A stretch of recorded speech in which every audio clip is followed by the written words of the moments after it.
Welcome back to my channel হেনামনির রান্নাঘর। আজ আমি তৈরি করেছি স্পেশাল জিরা আলু বা আলু মশালা। জিরা আলু তো আপনারা অনেক তৈরি করে খেয়েছেন, কিন্তু এই জিরা আলু আমি একটু ভিন্ন ধরনের তৈরি করে দেখাবো। খেতে হবে একদম ফাটাফাটি স্বাদের।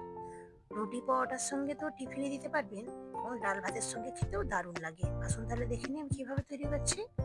এখানে আমি 5-6টি আলু নিয়েছি, আগে থেকেই সিদ্ধ করে নিয়েছি। এখন খোসা ছাড়িয়ে নেব।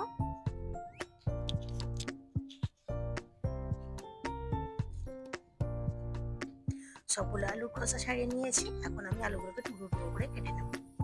আমার এই ভিডিওটি যদি আপনাদের ভালো লেগে থাকে, লাইক কমেন্ট শেয়ার করতে ভুলবেন না। আর আমার পাশে থাকার জন্য প্লিজ আমার চ্যানেলটিকে সাবস্ক্রাইব করে দেবেন। সবগুলো আলুকে এইভাবে আমি টুকরো করে কেটে নিয়েছি। এখন আমি সরাসরি রান্নাতে চলে যাব। গ্যাসের ফ্লেম অন করে আমি একটি কড়াই বসিয়ে দিয়েছি, আর দিয়ে দিলাম 2 থেকে 3 টেবিল চামচ মতো সর্ষের তেল।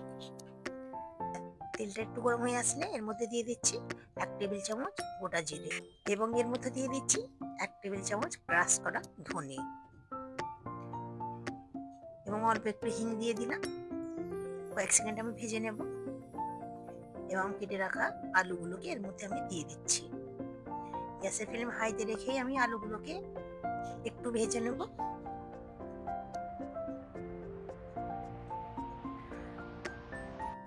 আলুগুলোকে একটু ভেজে নিয়েছি। এখন এর মধ্যে দিয়ে দিচ্ছি স্বাদ মতো লবণ।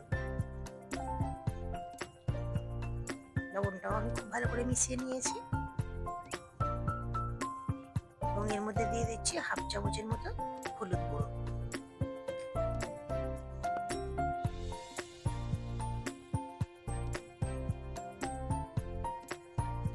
হলুদ গুঁড়োটাও এর মধ্যে ভালো করে আমি মিশিয়ে নিয়েছি।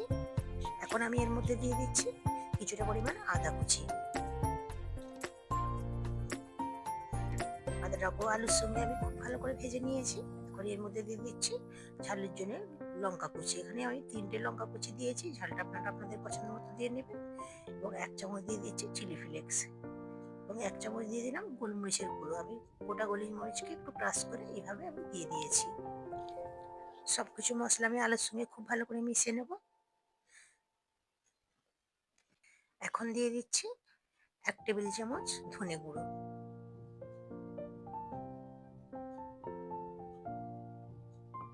এবং দিয়ে দেবো 1 টেবিল চামচ চাট মশলা,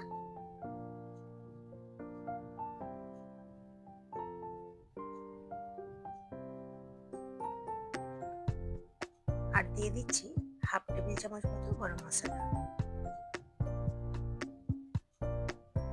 সবকিছু আমি ভালোভাবে মিশিয়ে নেব। গ্যাসের ফ্লেম মিডিয়াম রেখেই আমি মশলাগুলোকে খুব ভালো করে ভেজে নিয়েছি, এবং এর মধ্যে দিয়ে দিচ্ছি ভেজে রাখা কস্তুরি মেথি।